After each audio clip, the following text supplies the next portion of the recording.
Up next for Coffee with the Editor is Ravi Thaver. He is the Senior Manager of Transnet International Holdings.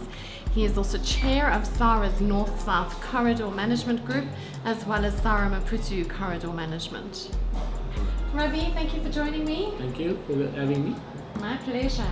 Yeah.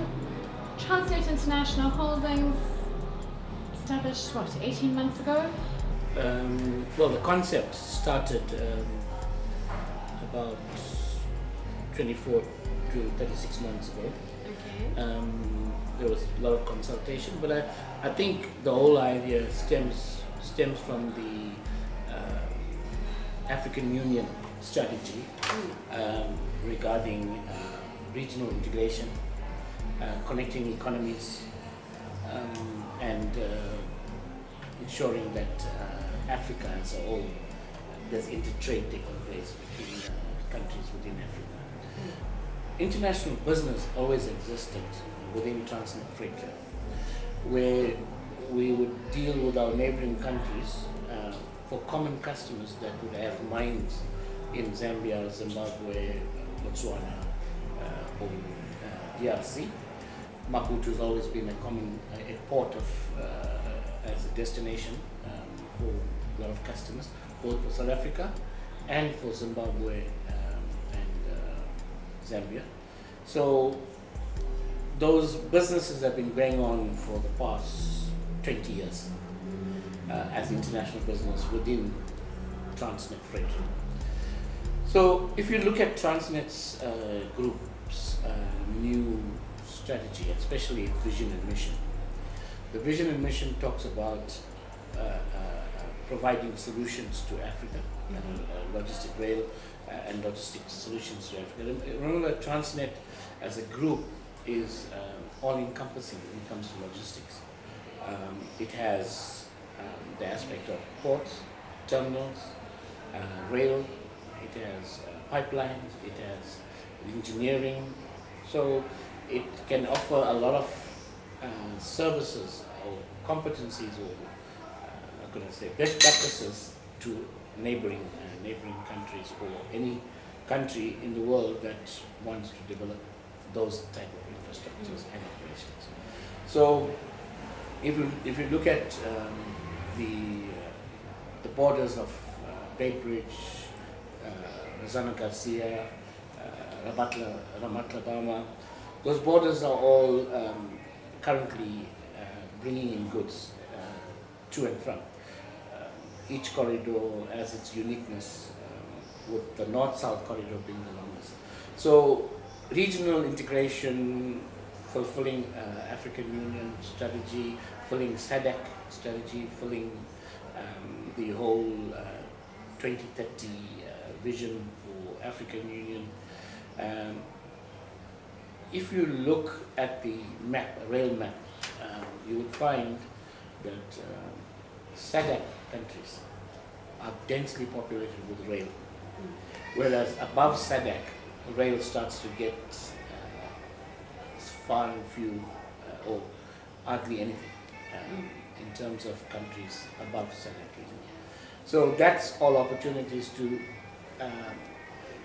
capacitate those countries to start working to. So regional integration, intra-Africa trade, those are all part of the strategies. And as you know, our President President Ramaphosa, is accountable through the PILA projects, Project for Infrastructure Development in Africa, for the North-South corridor. What are Transnet International Holdings' current activities, and which countries are you involved in? What are you doing? We get to do projects or concessions or joint ventures, depending on which country one says. Zimbabwe tender that went out, we were chosen and we were shortlisted. So that's basically to go in, refurbish, recapitalize, operate at a certain level, and then for 25 years and then move on. So that's the common thread of what we do, where our core competencies lie. Railways, ports, terminals. So we have presence in various countries. We have presence in Ghana, we have presence in Nigeria, we have presence in Zambia, the MOU. I think you were there at the last bilateral that took place between our ex-president and the current president of Zambia, where we signed an MOU to work with the Zambian railways. Subsequently, we've put in locomotives within Zambia that's really assisting Zambia Railways. So it's not just a one-sided thing where we're looking for business, but it's also to capacitate and create capabilities within Africa. You know, economies run on infrastructure. The backbone of any economy is infrastructure. So without infrastructure like telecoms, roads, rail, airports, terminals, ports, business is tough. Yeah. So our role is basically in those countries to go assist wherever we are required. Are you allowed to elaborate on things like the Swaziland project? That project plan is still in place.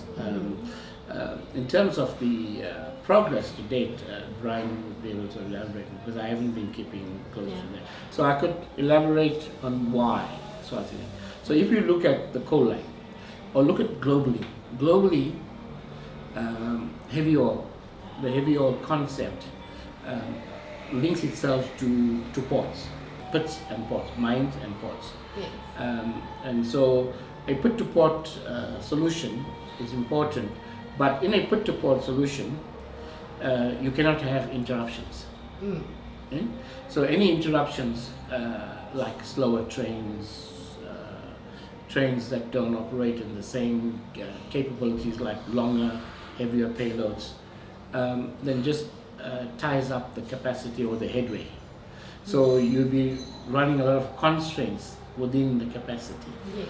So one of the reasons for Swaziland is to try and get a diversion of the traffic that's on the coal line to move towards through Swaziland down to Richards Bay.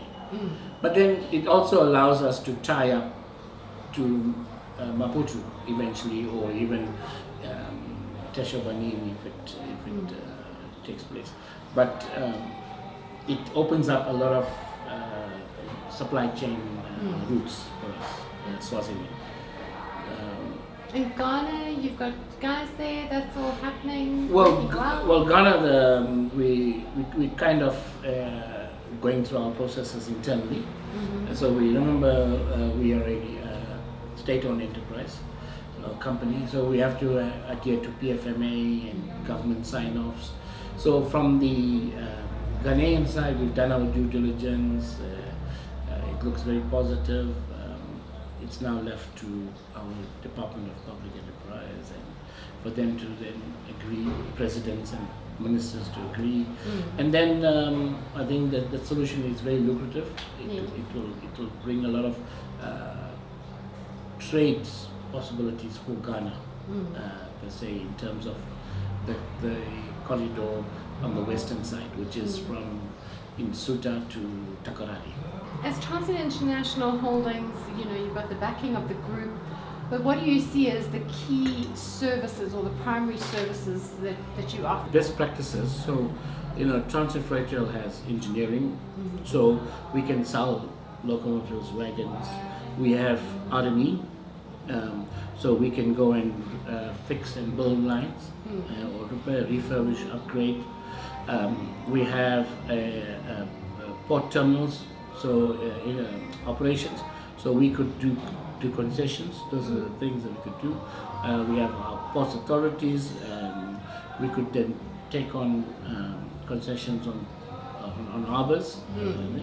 And then obviously the rail, we could offer advisory services. We could also go and do some consulting, draw up models, help our neighboring countries to get to a standard where they can move. But just injecting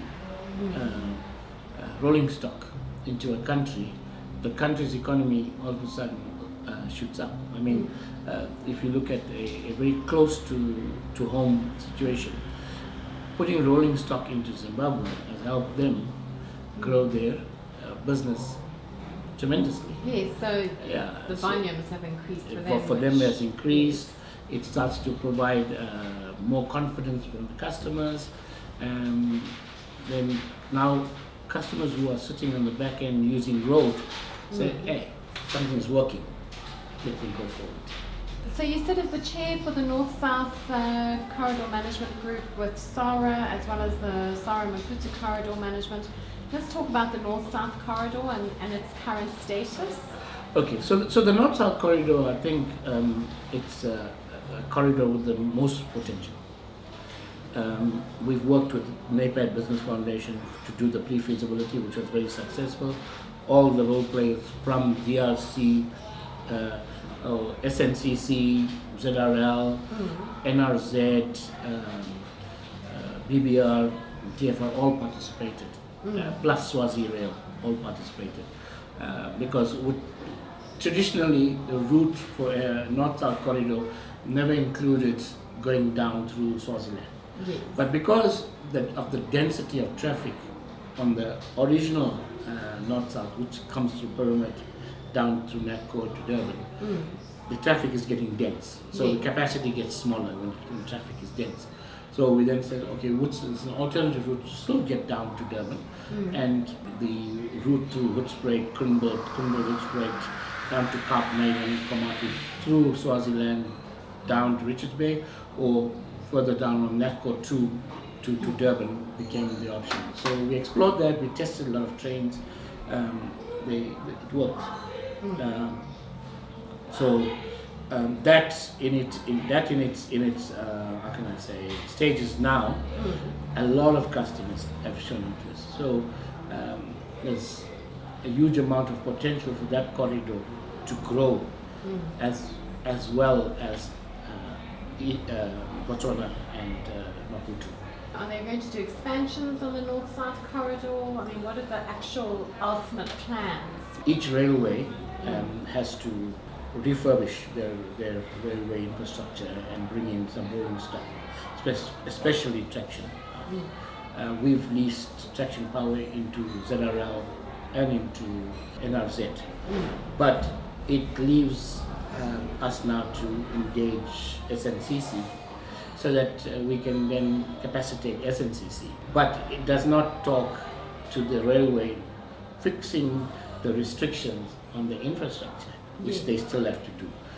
Obviously, if they want us to do that with them, partner with them, we are open to that. And that's part of what we do as TI8. Maputo Corridor, it's quite a profitable line. 5-10 years from now, what's happening? Well, our target for 5 years from now is 21 million ton. In its current condition, it will need a lot of cash capital injection for both traction motors and infrastructure. Although it's just an 88-kilometer line, normally to increase capacity on a line, you a single line like that, you either build another line so that you could have two-way traffic, or you build loops every 15 kilometers. Okay. Right? But and the axle restrictions on that? Well, currently the axle mass is at 20 tons per axle, so we're running quite well with 75 wagon trains. Okay. We tested 80 wagon trains; it runs quite well, so it's positive. We also won the Logistic Achievers Award for the Maputo corridor for increasing it from 5 million ton to 9. So we won that last year, Platinum Award. So. Well done. Yeah. So international business in TFR work hard. You're working hard and doing well. Yeah. Any other projects that you want to share with our readers? Well, on the Botswana corridor, we are busy upgrading the line from Waterfall, Krugersdorp, up to Mafeking. Yes. With our rollout of the new locomotives, so there's going to be a rollout of 44 D-class locomotives on that line. But because of public challenges with, they call them zamazamas. So you get the foundation or the formation of the track gets affected. So we are busy laying the axle mass to be able to take the weight of the locomotive, plus allow us with some loops and things to increase the length of the trains. We do quite well because regional trade is about fuel, salt, soda ash, coal. Coal in Botswana is big, and it's going to grow.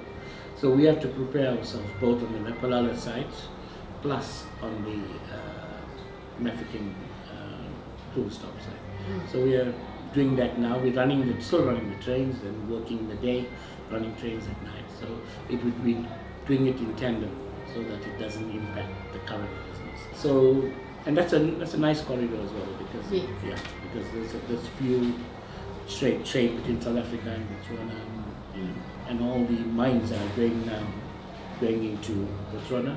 Yeah. If we don't create the infrastructure, the next thing they'll have to do is say, which road transport can I hire? And then you get a new transport company buying 1,000 trucks. That's it, the roads are gone again. Can you explain to me the east-west corridor? Traditionally, Botswana was part of the east-west corridor. Yes. But because coming from the north, at Bulawayo there's Plumtree, and below Bulawayo is Beitbridge. So SARA decided to say, okay, that portion is now part of north-south corridor. We as Transnet Freight still treat it as east-west corridor because there is nothing that comes from Zambia and DRC through Plumtree into South Africa. It's a remote route that's going to add another 500 kilometers onto the route, which then becomes slightly inefficient. Although the railway operators are efficient, but adding 500 kilometers to a corridor that doesn't make sense. So we treat it as east-west because everything from Botswana into South Africa, everything from South Africa into Botswana. All right. Yeah, and part of the east-west is Namibia. Okay. Yeah, so you know Albert, who is the executive manager, they've met with Namibia Railway, so they are busy discussing all sorts of issues so that we can also then capacitate them. Yes. As a not just a railway but also a destination for the port. Yeah. There's interest. The mining houses always have interest for port, and all the ports are competing for capacity to sell. So if you look at Dar es Salaam has become a big competitor to South Africa. So has Beira, so has Nacala, and so will Lobito. Will become big. But in between the port and the pit, you need an efficient rail operation to be integrated in such a manner that the capacity to operate on heavy oil concepts starts to increase volume throughput. Ravi, thank you for your time. Thanks for the coffee. My pleasure. And the company. It was good.